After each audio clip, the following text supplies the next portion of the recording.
Bismillahirrahmanirrahim. Assalamualaikum warahmatullahi wabarakatuh. Good morning to everyone. Director of Universitas Indonesia, represented by the Director of Research and Community Service of Universitas Indonesia, Professor Dr. Heri Hermansyah, the Dean of the Faculty of Medicine, Universitas Indonesia, my good friend, Ibu Dr. Ratna Sitompul, the Vice Dean of the Faculty of Medicine of Universitas Indonesia, Ibu Pratiwi Sudarmono, Excellencies, fellow speakers, ladies and gentlemen.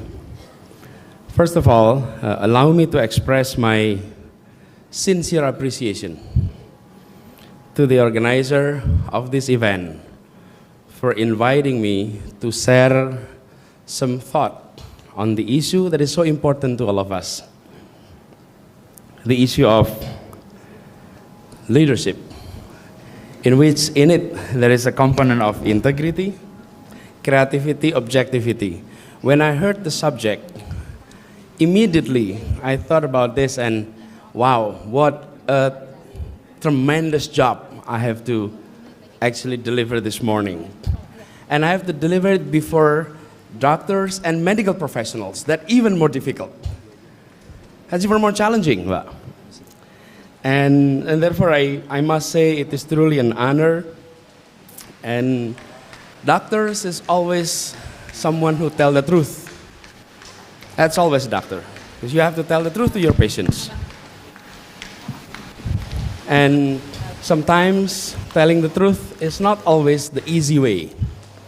It's not always easy to tell the truth. But there's an anecdotal stories about this, that a doctor tell his patients and said, "Sir, I have two bad news for you. One is a bad news, one is a very bad news." Okay, and then the patient said, "Okay, let me hear the bad news first." And the bad news, okay, are you ready? Yes, I am. The bad news is you will live no more than 24 hours. Wow, that's not very long, 24 hours. Okay, so I'm prepared for the very bad news. The very bad news is I've been trying to reach you since yesterday. So this is it, this is the end. But you know what's interesting about this is still telling the truth, still not modifying the fact, but you delivering it in a creative way. You deliver it in ways that make the recipients of that message. Of course, in this story, you're not going to feel comfortable. I mean, knowing that it should have been delivered yesterday, and you only found out today, and it's only 24 hours. But again, the issue is about ensuring integrity, ensuring the message is clear, has always been there, and I think in the professions of people in the medical sectors. Now, speaking about these three issues, doctors, leadership, integrity, we need not to look elsewhere in our country, but in this school. This is a school that was founded in the spirit of leadership, in the spirit of stewardship, and with the foundation of integrity. When these nations started its awakening movement, kebangkitan nasional, it started in 1908. And it was medical doctor students that actually started all of that.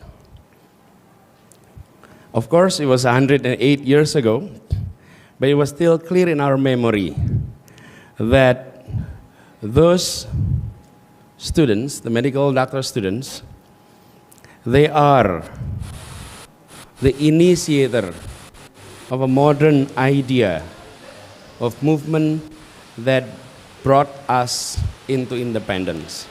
What are the key there? leadership, and integrity. I think the generations of doctors and the students then set an example and inspirations to the following generations of leaders who later on become the father of our nations. And it wasn't only the movement that inspired many others, but also their characters. I often wonder, Bapak Ibu semua, I often wonder, we are located in Salemba. In less than 1 kilometer away from where we gather today, that was the place where Sumpah Pemuda was declared. And no more than 2 kilometers away from this place where our independence statement was made. This is the very heart of the history of Indonesia, in this very place.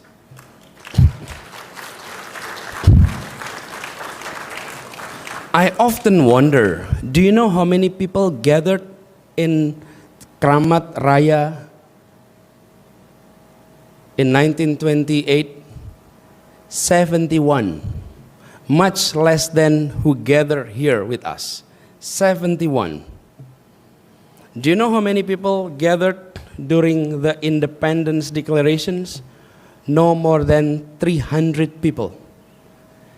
And we are in this room, I don't know the capacity of this room, Bu Ratna, but I would say what? 200? So this is about the size when we had our Independence Day. But why such a small number of individuals able to send a message and to be accepted by more than 70 millions of the populations of these nations, and yet these are the populations who are still illiterate, and they're willing not only to follow, but to adopt. And everyone was willing. In our term, we call it sacrifice, but in their term, donate. Some are donating energy, some are donating time, some are donating their mind, some are donating their soul for the founding of the Republic. What is interesting is what made the 71 people, and a few leaders then be listened. Because those are leaders with integrity. No one questions why they send an idea of independence, why they articulate ideas of new Indonesia. Today, that is one of our challenge, is to bring back integrity, not in the individual level, but in the public arena. And this is happening not only in Indonesia, this is happening across the globe. In a modern open society, in a democracy, the pillar is trust. Without trust, democracy won't function. Without trust, market won't function. In an authoritarian system, the pillar is fear. Without fear, authoritarian regime were deteriorating. And we have seen that across the globe.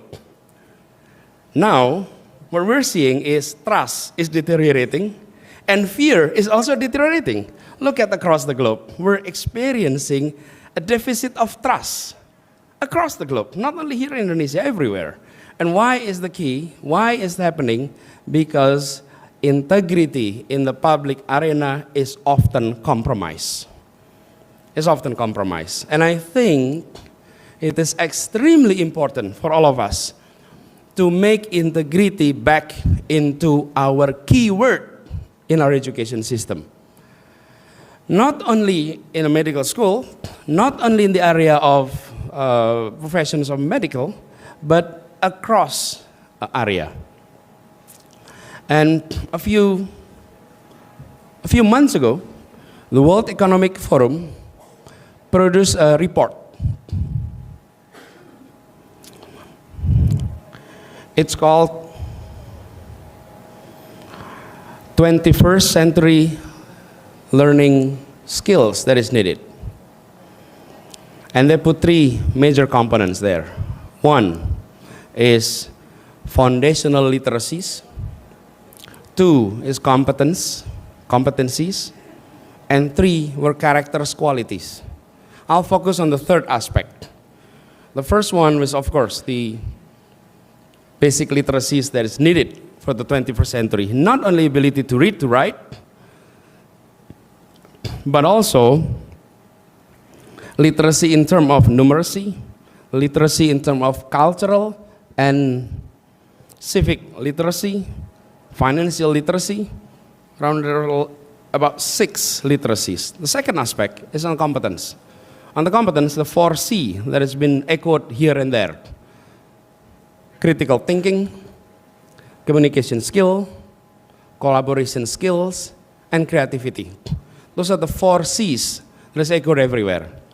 But the third component that is so relevant to our discussion today is on the character aspect. What are there? They listed a few. Number 1, curiosity. Curiosity. Number 2 is initiatives. Number 3, persistence. Number 4, adaptability. Leadership. Social and cultural awareness. As we can see, that creativity, integrity, leadership were all listed by the World Economic Forum when they gathered all the experts to discuss about the future needs of skills for our next generations. So when this very conference also listed those 3 issues, I think great mind thinks alike. People here in Jakarta were also reading the same trend that is needed by those who are gathering out there in Europe, come up to the same conclusions: integrity, creativity, and leadership. The challenge next is, how do we develop them? How do we create an environment that allow these 3 components to actually grow? Allow me to share basic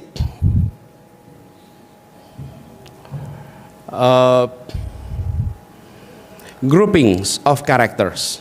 There are 2 components of characters. Whenever we're talking about characters, then we tend to talk about moral characters. Moral characters will include such as honesty, empathy, respect, justice, humility, honor. Those are moral components of characters. The second component is, in Bahasa Indonesia, I use the term karakter kinerja. But how do we translate this into Bahasa Inggris? Performance characters, it's not really there. Because performance, so my apology to our friends, but kinerja means work performance. So what are the components of this? Perhaps if I outline the components, you know what I mean by these issues. We're number 1, for example, persistence, imaginations, initiative, diligence, adaptability, confidence. Those are performance type of characters. What we need to build is both. We don't want someone who is honest but not creative. On the other hand, we don't want someone who is hardworking but culas. Apa culas itu? How do you say culas? There are so many, we need to include more bahasa Indonesia into Inggris, Pak. Because culas is so difficult to find. Kanin, ya. So, kita tidak ingin malas tapi jujur, okay? Atau jujur tapi culas. What we want is a combination of that. So, I had an opportunity to serve as Minister of Education for the past 2 years.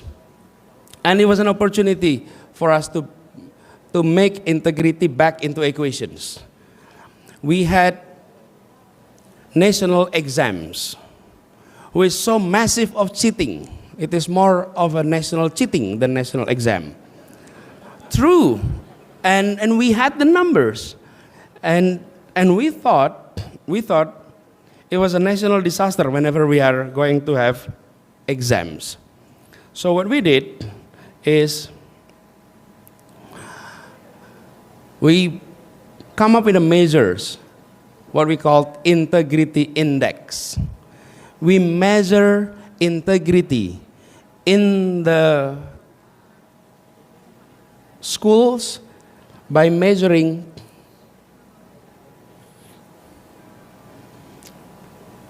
percentage of students cheating during exams. Measuring integrity is difficult, but measuring cheating is a lot easier. So the way we did it is, this is a multiple choice exams. We know the answer every classroom, and we know who sits where. Can you imagine? We come up with the result, and 70% of students from that particular schools have an identical answers. Identical answers meaning benar di nomor yang sama, salah di nomor yang sama, 70%. Same mistake, same correct answers on the 70% of the students. So what happened if 70% students are cheating? The integrity score is 30.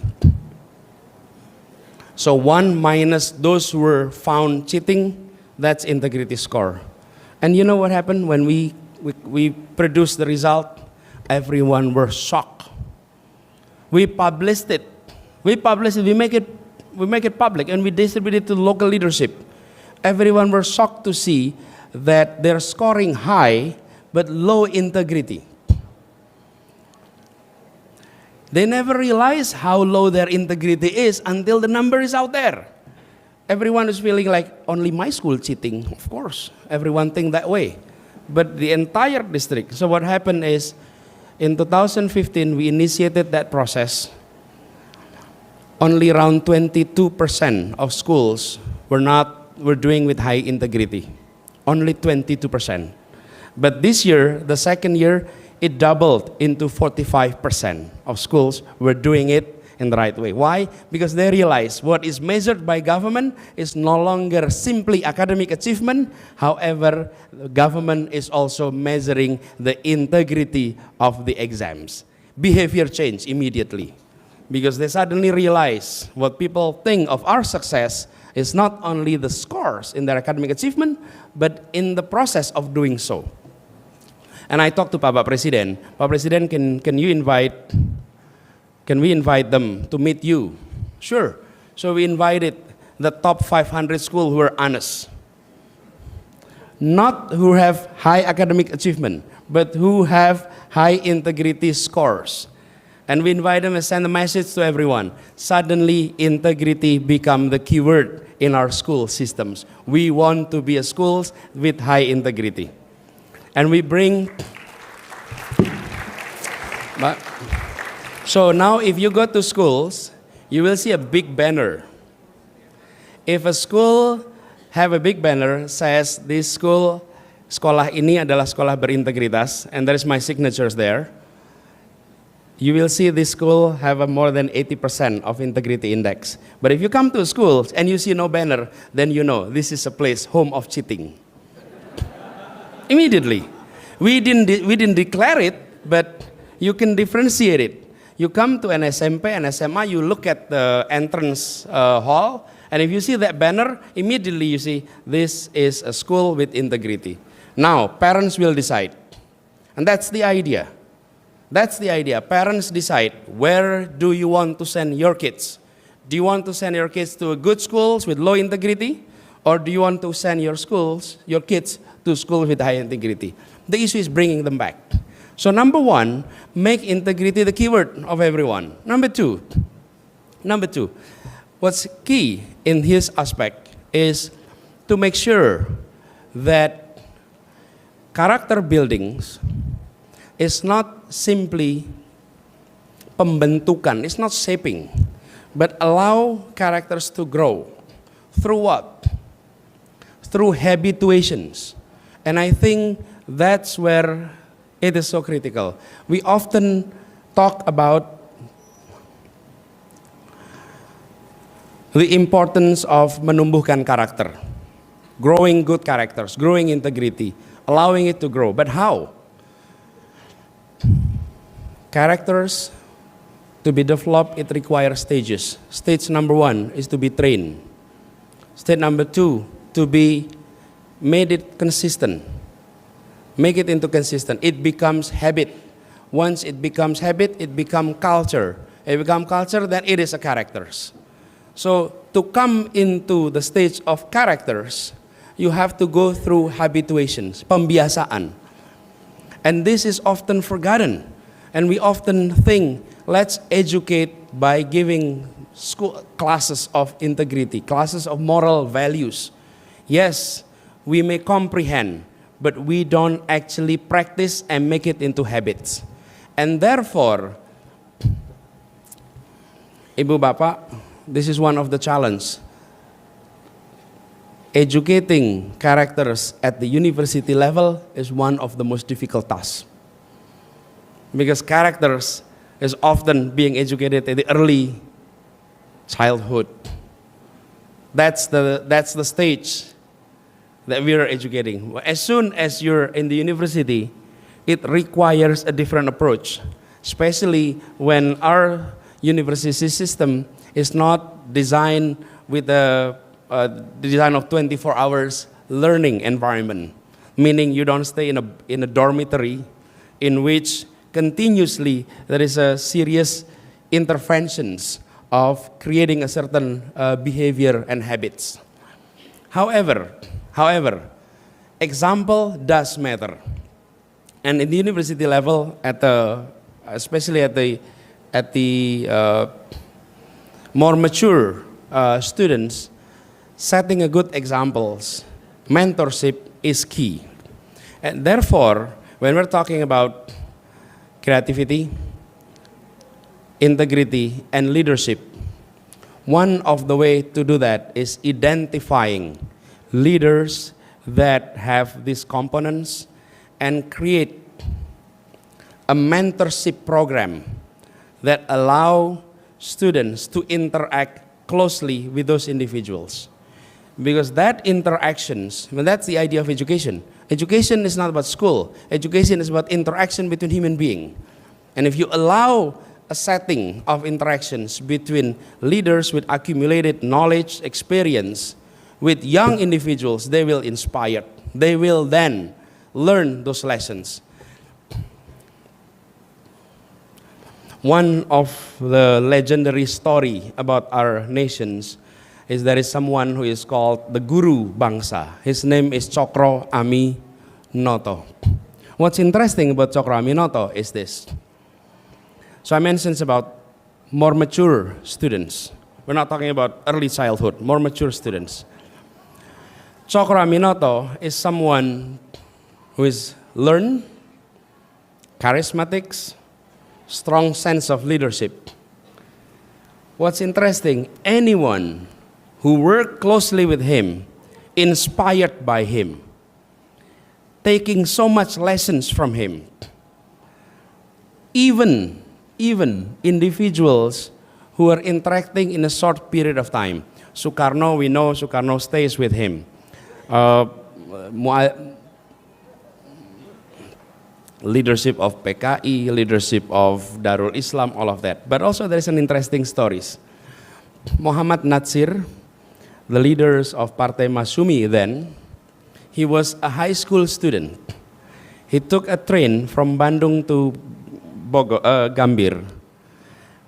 In Jatinegara, everyone in that particular wagon get out of the train. Only a few individuals, him, and there is one senior guy who is Cokro Aminoto. So Natsir, young Natsir, come to Cokro Aminoto and greet him. Good morning or good afternoon. I am Natsir. Are you Cokroaminoto? Yes, I am. So they chat between Jatinegara to Gambir, say 20, 30 minutes. And Natsir said, get out from that place, I am a different Natsir. Since then, I wanted to learn. I wanted to know many languages. I wanted to master so many things. Why? I'm so inspired because of that short conversation. Today, it is the responsibility of so many leaders to be called and share to our young people. Inspire them, allow them to learn from you. Because this is not simply a place in which you gather a few individuals, train them to be leaders. I'm worried whenever we're talking about leadership training because people were forgetting leadership requires followership. And it's a combinations of that too. And therefore, individuals with this creativity, with that leadership, and with that integrity, that's key to be gathered and allow young people to learn from them. The last part is on the creativity aspect. Today we live in the world that we need to have ways of looking at things in a different approach. Indonesians were generally creative, but often not in a productive way.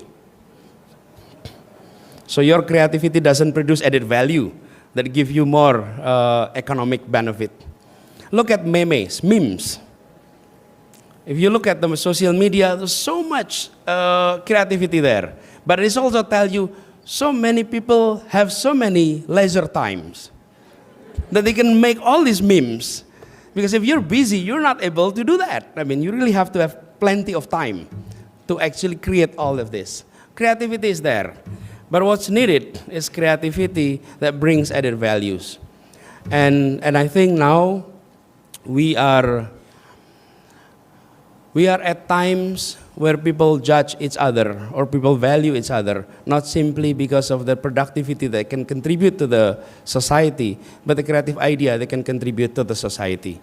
And I think the way to do that is by allowing these gadgets, this technology, this digital media to be platform of sharing ideas. Now, today, it's very difficult to just contemplate and come up with creative idea. Creativity comes through interactions, not through meditation. You cannot meditate and come up with creative idea. You have to interact. And I think now the way to do that is by allowing our students, allowing our youth to interact with more and more. The more exposure you have, the more inspirations that produce creativity even more.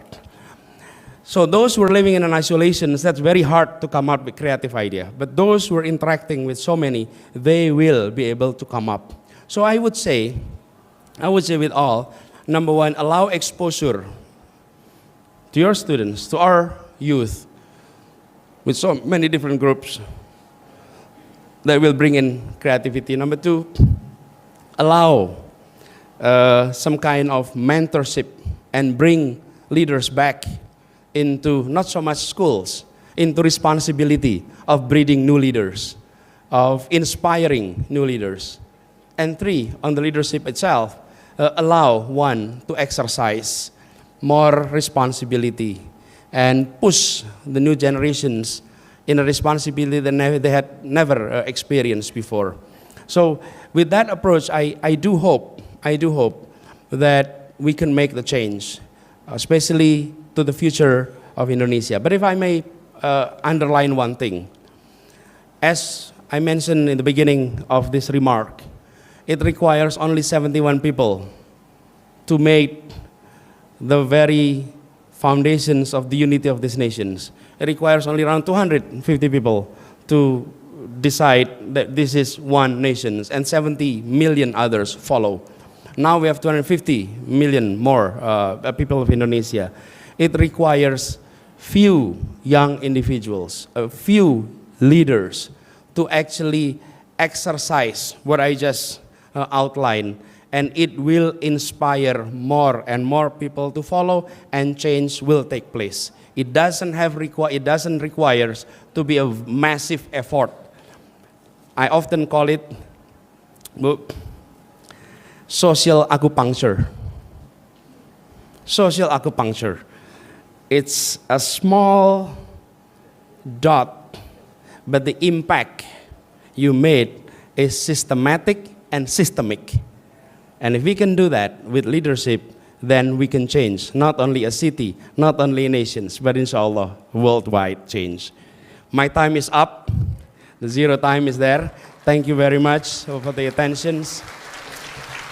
Assalamualaikum warahmatullahi wabarakatuh.